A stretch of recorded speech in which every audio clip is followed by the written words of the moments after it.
Hello my lovely students, this is Mansi. Welcome back to the channel. Now we're going to start with the next chapter. Chapter number 10 के one shot video है ये. Chapter का name है work and energy. Let's quickly get started.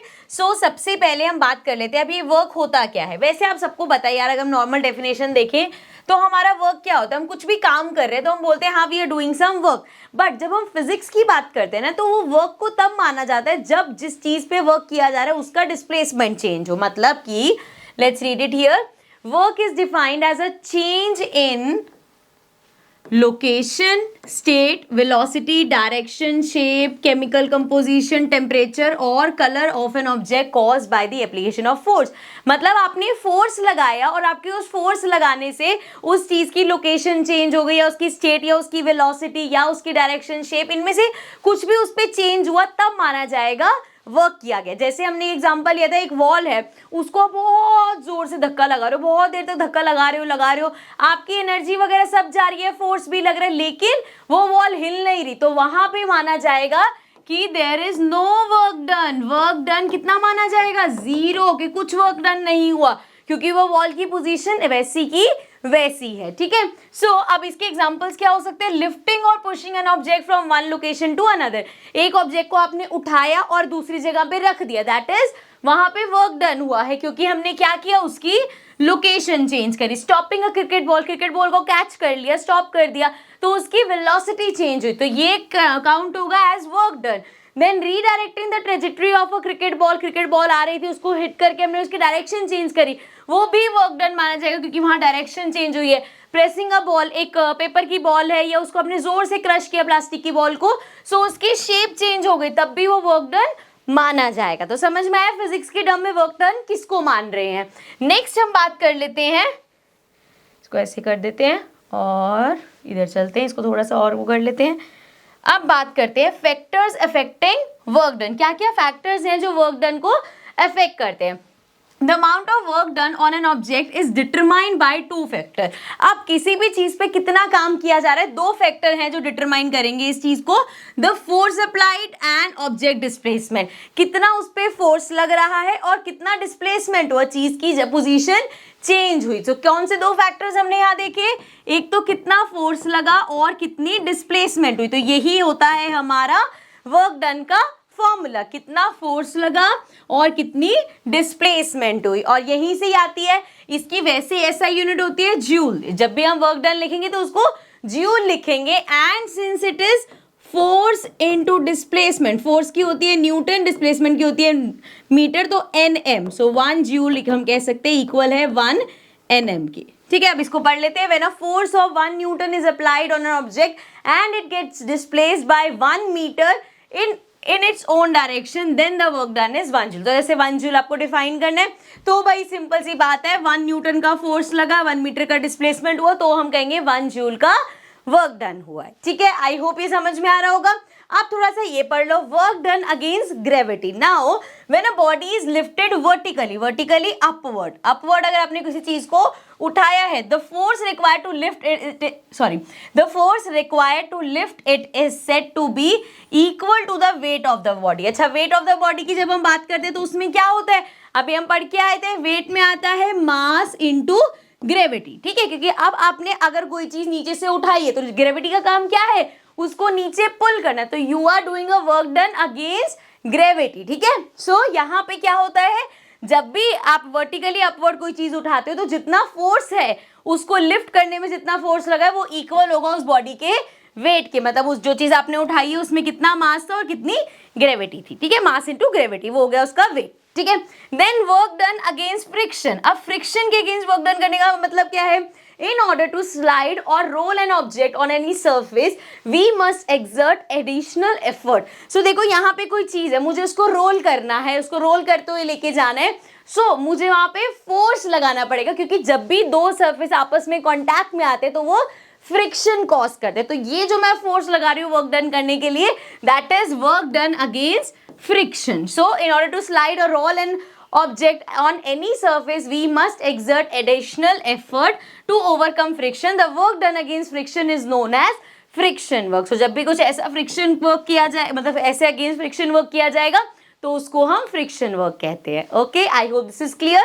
चलो अब आगे बढ़ जाते हैं, इसको कर लेते हैं जूम इन एंड नेक्स्ट पहले पावर डिस्कस कर लेते हैं, देन एनर्जी के टॉपिक पे चलेंगे।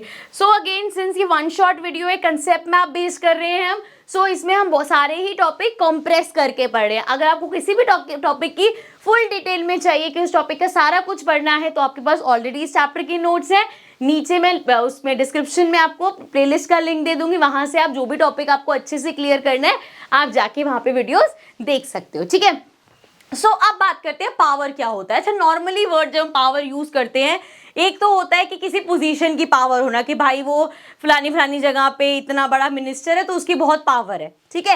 एक होता है जब हम फिजिकली पावर की बात करें तो हम कहते हैं भाई साहब वो तो इतना भारी वेट उठा लेते, उसमें बहुत पावर है, उसमें बहुत ताकत है। वही हमारा बेसिकली यहाँ पावर है, the rate at which a body can perform work, एक minute, the rate at which a body can perform work is defined as its power। कितने टाइम में आप कितना वर्क कर लेते हो वो आपकी पावर है। जैसे इतने शॉर्ट पीरियड टाइम में इतना ज्यादा वर्क किया गया तो पावर ज्यादा है, इतने टाइम पीरियड में इतना सा वर्क किया गया तो पावर कम है। इस तरीके से मतलब पावर किस पे डिपेंड करता है, यहाँ पे कितने टाइम में कितना काम हुआ है, ठीक है।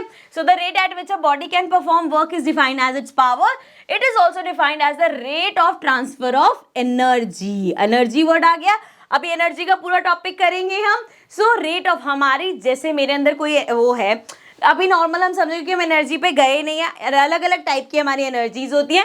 अभी हम नॉर्मल किसी काम को करने की हिम्मत कितनी है, कितनी एनर्जी आपकी बॉडी में, अब हर बार ना वो एनर्जी ट्रांसफर होती है दूसरी एनर्जी में। सो जिस रेट पे एक एनर्जी दूसरी एनर्जी में ट्रांसफर हुई वो भी हमारा पावर होता है, ठीक है। अभी जब हम एनर्जी का टॉपिक करेंगे तो आपको और क्लियर हो जाएगा कि कन्वर्ट करना क्या होता है कन्वर्जन ऑफ एनर्जी या ट्रांसफर ऑफ एनर्जी। नेक्स्ट है when an individual completes a work W in time T, power is given by, ये सेम चीज है, आपने W वर्क किया है T टाइम पे, this is the power. So P equals to W upon T आ गया। Then SI unit of power is watt. So SI unit क्या है, वॉट है, and it is represented by W। तो power को कैसे हम लिखते हैं, W वॉट से, ठीक है। अब 1 वॉट को अगर डिफाइन करना है, सिंपल 1 जूल का वर्क अगर 1 सेकेंड में किया गया है तो वो 1 वॉट की पावर है, ठीक है।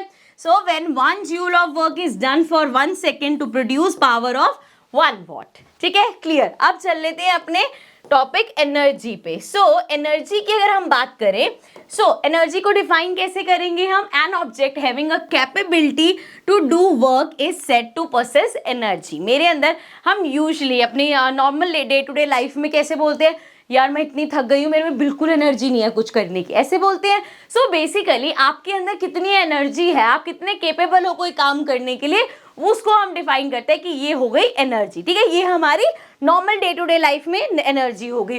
जब हम साइंस पे आ जाते हैं तो यहाँ पे अलग अलग फॉर्म की एनर्जीज होती है, जैसे कि different form of energies are mechanical energy, जिसमें हमारी पोटेंशियल एनर्जी, काइनेटिक एनर्जी। ये जो फर्स्ट है ना, ये हमारा दोनों सिलेबस में अभी हम इस पे आने वाले, पोटेंशियल एनर्जी क्या होता है और काइनेटिक एनर्जी क्या होता है। देन है हीट एनर्जी, जो ऑफ कोर्स हीट से, नाम से पता चलेगा, हीट से हो रही है, केमिकल से हो रही है, इलेक्ट्रिसिटी से हो रही है, लाइट से हो रही है, न्यूक्लियर, थर्मल, ये सारी एनर्जीज है और ये जैसे जैसे इसके नाम है वहां से वो जनरेट हो रही है। अब जो बात है कि पोटेंशियल एनर्जी और काइनेटिक एनर्जी क्या है, उस पे आ जाते हैं। सो पहले हम बात करते हैं काइनेटिक एनर्जी, बहुत सिंपल है। A body's energy is derive from its motion. एक बॉडी में जो मोशन है, जैसे मैं वॉक कर रही हूँ, सो जितना मैं मोशन आ रहा है मुझ में, दैट इज उतनी मेरे अंदर काइनेटिक एनर्जी ऐड होती जा रही है, ठीक है। सो मोशन से जो डिराइव हो रही है that is or kinetic energy, ठीक है। एक बॉडी जितना मोशन में, एक बॉल बहुत तेज आपने थ्रो करी हो, जितना टाइम मोशन में उतनी उसमें काइनेटिक एनर्जी है, ठीक है। सो आगे देखो, the kinetic energy of an object increases as it moves faster। जितना हम फास्ट मूव करें उतनी हमारे अंदर काइनेटिक एनर्जी बढ़ रही है, ठीक है। सो अब आपको लगेगा कि यार हम बहुत ज्यादा अगर फास्ट मूव कर रहे हैं तो हमें फील होता है हमारी एनर्जी डाउन हो रही है। क्यों फील होता है, क्योंकि अभी हमने पढ़ा कि एनर्जी, अभी हम आगे लॉ भी पढ़ेंगे कि ना तो आप एनर्जी क्रिएट कर सकते हो ना तो डिस्ट्रॉय कर सकते हो। जो हमारी बॉडी एनर्जी जो हमें खाने से मिली है, ये समझ लो कि वो आपकी जो बॉडी एनर्जी है वो अब ट्रांसफॉर्म हो रही है काइनेटिक एनर्जी में, ठीक है। सो एनर्जी हमेशा एक फॉर्म से दूसरी फॉर्म में ट्रांसफर हो गया। अभी हम बड़े सारे एग्जांपल्स भी देखेंगे। अभी मैं एक सिंपल एग्जांपल दे देती हूँ आपको। जैसे इलेक्ट्रिसिटी है, आपने वहां से लाइट ऑन करी, बल्ब जल गया, तो क्या हुआ, इलेक्ट्रिक एनर्जी से हमने कौन सी एनर्जी में कन्वर्ट किया, लाइट एनर्जी में कन्वर्ट किया। ठीक है, तो ये होता है कन्वर्जन। ठीक है, चलो आप देखो कि काइनेटिक एनर्जी का फॉर्मूला होता है हाफ mv²। इसका पूरा डेरिवेशन फॉर्मूला कैसे आता है ये हमने फुल फ्लैश नोट्स में कर रखे। यहाँ पे मैं सिर्फ फॉर्मूला बता रही हूँ, इसका डेरिवेशन आप वहां पे चेकआउट कर सकते हो। ठीक है, चलो अब नेक्स्ट बात कर लेते हैं पोटेंशियल एनर्जी। अब पोटेंशियल एनर्जी क्या होती है, the energy that a body possess because of its position और शेप, उसकी शेप और पोजीशन से। जैसे एग्जांपल दूंगी आपको समझ में आ जाएगा। कोई चीज मैंने यहां से उठा के उसको हाइट पे रख दिया, सो यहां से लेके यहां तक जब मैं उसको हाइट पे लेके जा रही हूं, तो मैं, जैसे हमने देखा काइनेटिक एनर्जी, जब आप मोशन में होते तो आप में काइनेटिक एनर्जी प्रोसेस होती है।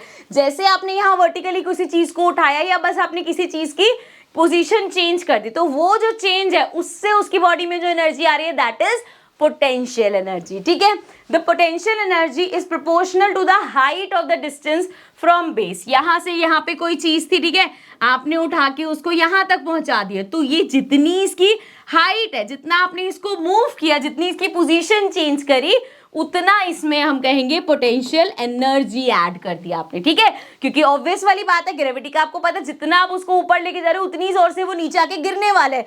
सो क्या हो रहा है यहाँ पे, हम उसमें पोटेंशियल एनर्जी डाल रहे हैं। ठीक है, I hope this is clear. Same potential energy का भी फॉर्मूला है mgh। m क्या होता है हमारा, mass into gravity into height. ठीक है, अगेन इसका पूरा डेरिवेशन भी हमने कर रखा है प्रॉपर नोट्स में, नीचे डिस्क्रिप्शन में क्लिक करना प्लेलिस्ट। जो टॉपिक में आपको प्रॉब्लम है, जिस टॉपिक को आपको डिटेल में समझना है, आप जाके वहां पे क्लिक करके उस टॉपिक को अच्छे से समझ सकते हो। चलो लास्ट हमारा टॉपिक है law of conversion of energy. अब ये क्या होता है, जैसा मैं अभी आपको बता रही थी, energy can neither be created nor be destroyed, it can only be transformed from one form of energy to another.